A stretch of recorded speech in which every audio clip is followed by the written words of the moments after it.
श्रीमन्महागणाधिपतये नमः। श्री सरस्वत्यै नमः। श्री सद्गुरुभ्यो नमो नमः। औदुम्बरः कल्पवृक्षः कामधेनुश्च संगमः चिन्तामणि गुरोः पादौ दुर्लभं भुवनत्रये कृते जनार्दनो देवस्त्रेतायां रघुनन्दनः द्वापारे रामकृष्णौ च कलौ श्रीपादवल्लभः। अवधूतचिंतन श्री गुरुदेव दत्त श्रीपाद श्रीवल्लभ श्रीमन नृसिंह सरस्वती स्वामी महाराज की जय। श्री गुरुदेव दत्त दत्त दत्त। मंडळी नमस्कार। दासो दिगंबरांचं चरित्र आपण पाहतोय। आर्तपणे हाक मारली। 1 महिन्याचा कालावधी जसा जसा जवळ आला, दत्ताजी पाडेकर नावाची व्यक्ती अचानक दरबारात प्रगट होते काय, ती दासोंना सोडवते काय, नारायणपेठेचा रस्ता दाखवते काय, आणि नारायणपेठेत आपल्या घराचा रस्ता दाखवताना अचानक अदृश्य होते काय। 16 वर्षाच्या पोराला या घटनाक्रम इतक्या वेगाने घडतोय की काही कळेनासं होतंय। अशी परिस्थिती निर्माण झाली। इकडे आई वडिलांनी अक्षरशः धाय मोकलून रडायला सुरुवात केली होती की आता आपला पोरगा आपल्या हातात राहिला नाही, कारण 1 महिन्याचा कालावधी पूर्ण झाला। एक नाजूक गोष्ट त्यातली अशी होती की आपण काल परवाच्या भागात पाहिलं असेल, ऐकलं असेल, 5व्या वर्षी मुंज झाली आणि 16व्या वर्षी लग्न झालं होतं असं पण मी बोललो होतो। म्हणजे लग्न झालेली ती सून आपल्या घरात आहे आणि आपला मुलगा आता तिथे अडकलाय आणि तो आता जवळजवळ बादशाच्या तोंडातनं शब्द आलेत, म्हणजे बादशाह आता मुसलमान करणार, म्हणजे तो आता आमचा राहणार नाही। आता ही सून आपल्या घरात आहे, हिला कसं तोंड द्यायचं? ही परक्याची पोरगी आपल्या घरात करून आणलेली आहे, ही आपल्या घरात इथे राहणार आहे, हिचा नवरा आता इथे नाही। अशा सगळ्या काही भावनिक गुंतागुंतीच्या वातावरणामध्ये हे सगळं देशपांडे कुटुंबीय असं गुंतलेलं असताना डोळ्यात अश्रुधारा सगळ्यांच्या एकत्र चालू आहेत, शोक करतायत, आणि अचानक दासोंनी आत प्रवेश केला घरामध्ये। मला सांगा, एखाद्या वासराला संध्याकाळी सोडतात ना, आणि ते आईला जसं जातं ना, जाऊन गाईला जसं, आपल्या आईला जाऊन जसं ते वासरू बिलगतं, धारा काढायच्या वेळा असतात तेव्हा, काय आनंद झाला असेल दासो दिगंबरांना। मी जवळजवळ बादशाचा अंकित होऊन मुसलमान होणार असं वाटेपर्यंत भगवत कृपेनं वाचलो। हा आनंदच इतका झाला की मी माझ्या आई वडिलांचं दर्शन घेऊ शकतोय, मी माझ्या घरात असलेल्या दत्तात्रेयांच्या मूर्तीला नमस्कार करू शकतोय। ही भावनाच इतकी उत्कट होती की दारात न आले, जसे दारापर्यंत पोचले, दारात आले, जोरात गजर केला, अवधूत चिंतन श्री गुरुदेव दत्त। तो गजर ललकारी ऐकली, अरे हा आवाज तर आपल्या दासोचा वाटतो। म्हणून सगळे शोकाकुल स्थितीत होते, मान खाली घालून सगळे रडत होते। 1 महिना उलटून गेलेला होता आणि सगळ्यांनी आपल्या मर्यादा लक्षात आल्यामुळे अश्रू ढाळत होते। बघतात तर साक्षात दासोला जेव्हा पाहिलं, नव चैतन्य यावं तसं सगळी कामं टाकून उठले। वडिलांनी जाऊन पटकन मिठीच मारली। हा आपल्या आई वडिलांच्या पायावरती 16 वर्षाचा दासो म्हणजे दासोपंत पाया पडतायत। बायकोला आतून आनंद झाला, आपला नवरा घरात पोचला कसा, ही काय लीला घडली। वडिलांनी पहिले आईनी काय करावं काय नको करावं अशी धावपळ सुरू झाली। घरामध्ये दत्तगुरूंच्या पुढे नैवेद्य दाखवण्यात आला। जसे आजही आपल्याकडे काही पद्धत आहे की काही चांगली बातमी कानावर आली, काही अरिष्ट असेल, त्यातून आपण परत वाचलो तर आपण देवापुढे चिमूटभर का होईना आपण साखर ठेवतो। बातमी गोड बातमी असेल, आपण दुःखातनं बरते आलो तर त्याचं आपण देवाला एक धन्यवाद देण्यासाठी आपण ही एक क्रिया करतो। तसं पटकन दत्त महाराजांच्या पुढे नैवेद्याला चिमूटभर साखर ठेवली, नमस्कार केला। अरे बाबा, तू घरात पोचलास कसा, पहिला प्रश्न विचारते आई।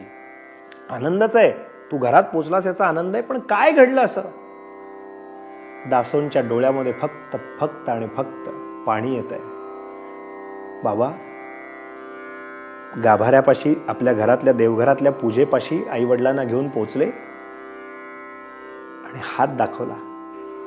हे षडभुज जे बसलेत ना आपल्या घरामध्ये, ज्यांना त्रिमुख आहेत, ज्यांना 6 हात आहेत, आणि हे आपल्या घरामध्ये आपल्या उपासनेमध्ये जे आहेत ना, हे जे अत्रिपुत्र दत्तात्रेय आहेत, यांचा धावा मी महिनाभर फक्त धावा करीत होतो। महाराज, तुमच्याशिवाय मला या संकटातनं, या दुःखातनं कोणी काढणार नाही. मम चित्ता शमवी, आता माझं अंतःकरण तुम्हीच शांत करू शकता. मला या संकटातून फक्त तुम्हीच बाहेर काढू शकता. मी तळमळीनं आर्ततेनं फक्त दत्त महाराजांना दत्तात्रेयम प्रपद्ये शरण मनुदिनम सतत त्यांचाच धावा करीत होतो. पुढची सांगायची गरजच लागली नाही. इकडे दासो एक एक वर्णन करतायत आणि वडिलांच्या आणि आई वडिलांच्या डोळ्यातनं घळ घळ घळ पाणी येत आहे. बाळ, जे तू तिथे करीत होतास तेच आम्ही इथे करत होतो, कारण प्रार्थना करण्याशिवाय आमच्या हातात काहीच नव्हतं. किती भयान प्रसंग होता. 2 लाख रुपये कुठनं उभे करणार होतो. लोकांच्या कल्याणासाठी धान्याची गोदामं लुटवली होती, पण आपत्ती आपल्यावर आली होती. पण लक्षात ठेव, दत्त महाराजांच्यावर माझा प्रचंड भरोसा होता. काय केलं महाराजांनी ते मला कळलं नाही, तेवढं उत्सुकता आहे. दासो म्हणतो, बाबा अहो दत्ताजी पाडेकर नावाच्या व्यक्तीला तुम्हीच पाठवलत ना. वडील म्हणतात, अशी व्यक्ती माझ्याकडे नाहीच, माझ्या संपर्कात नाहीच, माझ्या हाताखाली कामच करत नाही. तुला कोणी सांगितलं? तेव्हा या घटनेचा खुलासा झाला. दासो म्हणतो, बाबा अहो दत्ताजी पाडेकर नावाची एक व्यक्ती आली, दरबार गच्च भरला होता, मला उभं करण्यात आलं आणि बादशाह म्हणाला, कोणी आलंय का दिगंबर पंतांकडून पैसे भरणा करायला? तेव्हा एक व्यक्ती पुढे आली आणि त्यांनी सांगितलं, माझं नाव दत्ताजी पाडेकर. आणि त्यानं खळखळ खळखळ अशा मोहरा ओतल्या बाबा. आणि इतकंच नव्हे तर मला बादशाहकडनं सोडवणूक करून त्या कागदावरती लिहून त्याचा पैशाची सगळी रक्कम मिळाली, आता काही देणे नाही, हा मुलाला सोडवून घेत आहे. आणि मला नारायणपेठेच्या रस्त्यापाशी लावलं आणि सांगितलं, मी जरा दुसऱ्या कामात आहे, मी जातो. आणि मला घरापाशी इथं सोडून ती दत्ताजी पाडेकर नावाची व्यक्ती निघून गेली. या सगळ्या ज्या प्रापंचिक कैदेमध्ये मी अडकलोय, यामध्ये मला जसं तिथे दत्ताजी पाडेकर येऊन त्यांनी सोडवलं, तसं दत्त महाराज तुम्ही येऊन सोडवाल का, मला सोडवाल का? म्हणून घरामधली ग्रहासक्ती हळूहळू कमी होऊ लागली, वैराग्य वृत्ती निर्माण झाली. आणि याचा परिणाम असा झाला की कुठल्याही कामात मन लागेना, काही केल्या मन रिझेना इकडे तिकडे. आणि फक्त बसावं, हातात एक माळ घ्यावी आणि मुखाने फक्त दत्तात्रेयांचं नाव घ्यावं. तो अंतर्मुख स्थिती प्राप्त झाली. अतिशय प्रखर असं वैराग्य प्राप्त झालं आणि मनाची चित्ताची घालमेल सुरू झाली. घरात राहावं की घर सोडून जावं, घरात राहावं की घर सोडून जावं. दत्तात्रेयांची कृपा मला प्रत्यक्ष मिळाली पाहिजे, ही तळमळ तळमळ तळमळ तगमग सुरू झाली. सज्जन हो, या हृदय प्रसंगानंतर, या अत्यंत भावस्पर्शी प्रसंगानंतर या दासो दिगंबरांनी घर सोडून जाण्याचा निर्णय घेतला.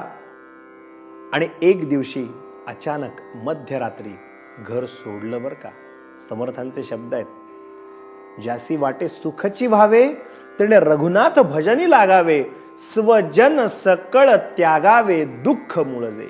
ज्याला देवाची कृपा मिळवायची असं वाटतंय त्यांनी स्वजनांचा, घराचा, स्वजनाचा मोह सोडून घराबाहेर गेल्याशिवाय परमेश्वरी शक्ती काही वाटेवर पडलेली नाही. काय घडलं नेमकं दासो दिगंबरांच्या चरित्र आख्यानामध्ये? ते बाहेर गेले म्हणजे कुठे बाहेर गेले, त्यांनी कुठल्या स्थानावरती जाऊन, त्यांचा प्रवास कसा राहिला, पारमार्थिक प्रवास, कुठल्या स्थानावरती जाऊन त्यांनी तपश्चर्या केली आणि दत्तकृपा संपादित केली. आणि दत्तकृपा संपादित केल्यानंतर पुढे काय काय कार्य केलं, आपण उद्याच्या चरित्राख्यानात हे दिव्य भव्य चरित्र या माध्यमातून पाहू.